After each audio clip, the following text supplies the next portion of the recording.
Kristi?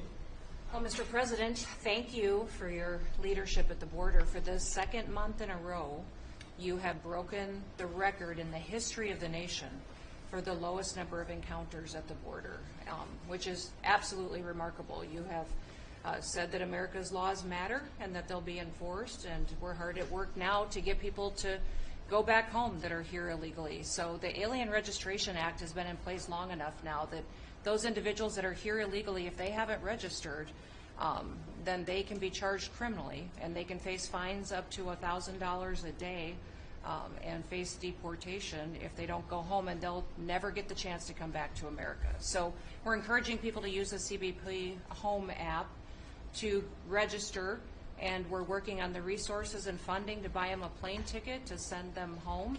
I went to El Salvador, Colombia, and Mexico, and those countries and others are thinking about setting up programs to support these individuals when they get back to their countries. So when they get there, they'll have housing and food assistance, and so making sure that these folks have the opportunity to go home so that they can get the chance to come back to America is important. And so it's a very big self-deport operation that we're starting. Thousands of people have already Yeah. self-deported.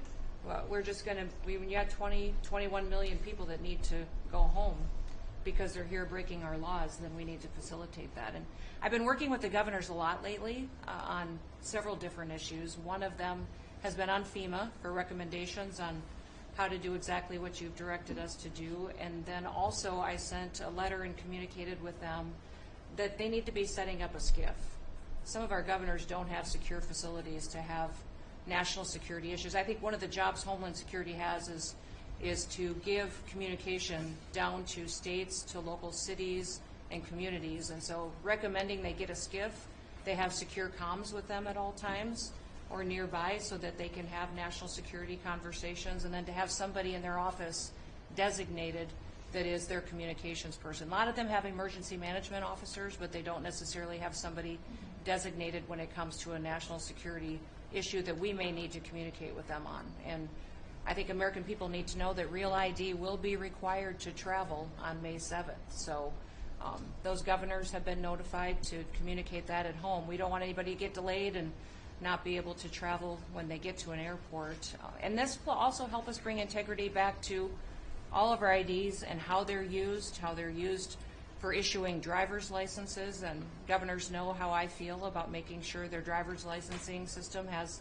integrity, because a lot of people use their driver's license to vote.